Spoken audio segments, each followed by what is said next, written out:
Everybody, and welcome to May the Force Be With Who. I'm going to do my first review of 2019, which is going to be Captain Marvel.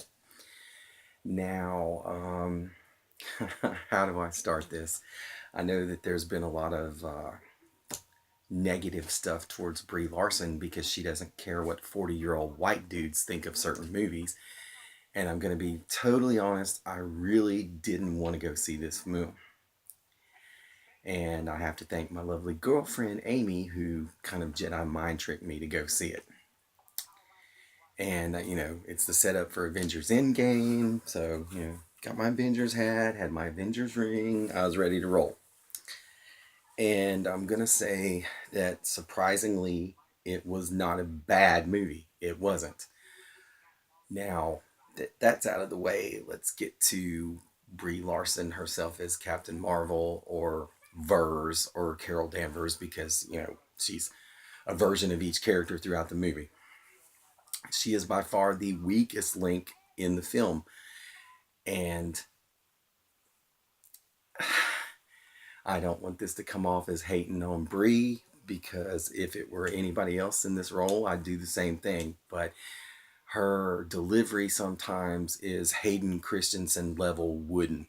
I mean, they called the kid Mannequin Skywalker for a reason, and she kind of at times gives him a run for his money in the "I've never seen anything like it."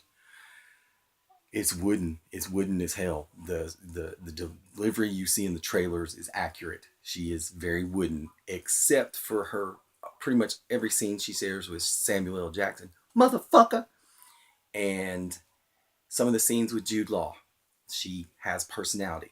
But I'm going to preface this by saying that a lot of the Jude Law character's interaction with her, especially at the beginning of the movie, is telling her she needs to control her emotion, and emotion is her weakness.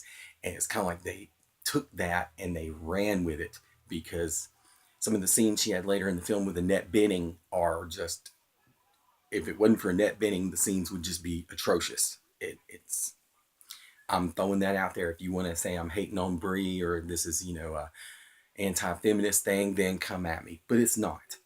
She was wooden. The stuff she did with Sam Jackson was great. And while we're on the subject of Sam Jackson, the DH and stuff on Sam looks amazing. He looks like he did in the 90s. Now, they do the same thing with Clark Gregg's character, playing Agent Coulson, and unfortunately, it doesn't work as well on Coulson. It kind of looks like shit. But enough of that. Some of the attempts at humor in this movie swung and missed big. It was a fairly good crowd that I saw the film with, and you could tell where they were going for kind of the Marvel-esque jokes early in the film, and it did not land. It did not land at all. It pretty much wasn't until the introduction of Nick Fury and the cat, Goose the cat. All the hype you've been hearing about Goose the cat's accurate. Goose kind of steals the movie. And while I'm on that point, Ben Mendelsohn, who I already like from Bloodline and from playing Orson Krennic in Rogue One, he comes real close to stealing the movie too. He gets to talk in his Australian accent for most of the movie. He plays Talos, the Screed, or excuse me, the Krull general. Yeah, I don't want any hate coming back that way, because I screwed that one up. And there's something that I didn't quite get, because I'm not super familiar with the Kree Skrull, uh, all the lore behind that in Marvel Comics. So there was a big plot point that kind of went a different way, and I'm like, is that right?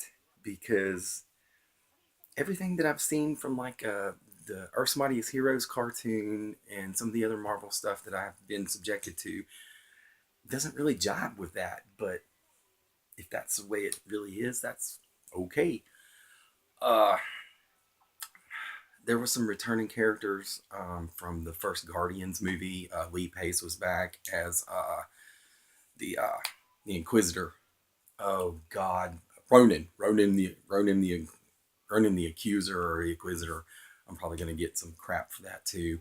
And Daimon Hunsu's character was back from the first Guardians movie. There's a lot of Easter eggs and tie-ins with the first Avengers and the first Guardians movie. There's a lot of 90s retro stuff, because this takes place in 1995. So there's like some Blockbuster Video stuff and some Game Boy stuff, and the music choices, which I will say that there's a fight scene towards the end of the film where there's a musical choice that's a little on the nose. I mean, everybody's kind of up in arms that this was going to be a, pro, social justice warrior kind of movie, and with everything going on with Brie Larson before this, it is a little kind of okay. You weren't beating me over the head with any messages, or at least I didn't feel that way. But then the song came on, and it was kind of like, really? What? Is it necessary? Uh, Trying to think. Annette Bening was solid in what little screen time she had, but like that, I said, that scene she's got with Brie towards the end of the film, it's just, you know, Brie's delivery is like, I've never seen anything like it. She doesn't say that line, but that's an inside joke. It's like she's reading from a cue card. Jude Law, solid. Sam is great. Sam Jackson's probably motherfucker. Is probably the best thing in the movie, outside of Ben Mendelsohn and the cat. And there are in credit scenes. There's two of them. The first one does tie into Avengers Endgame, whereas the second one, I felt like I wasted my time sitting through the rest of the credits to see it. So, first mid credit scene, yes. End credit scene, you might like it, but I thought it was kind of stupid.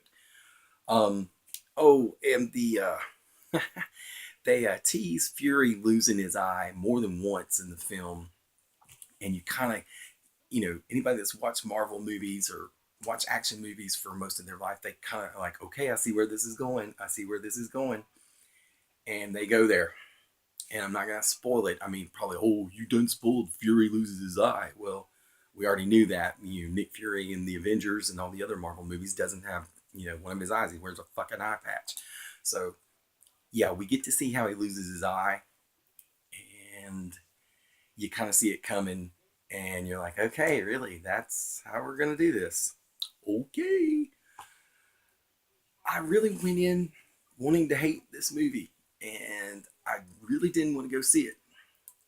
And I was entertained.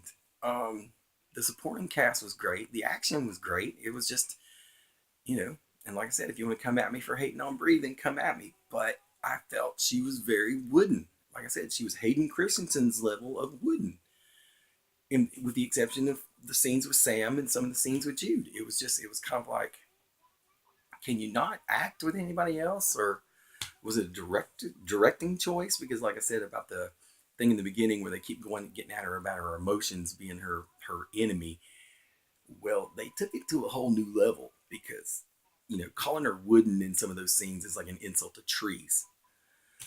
I'm trying to think if there's anything else I need to cover. Sam was great. Jude Law was great. Annette Bening was great. The little girl that plays Monica Rambeau, who eventually, or at least in the 80s, was the Captain Marvel that I remember from being a kid. The little girl that plays that role, she's really cute, and she can act. Child actresses. Uh, I enjoyed it. I enjoyed it more than I did Black Panther. So I might actually see this one more than once, just because of all the interconnections with the rest of the MCU. But I think it would have been better with another actress.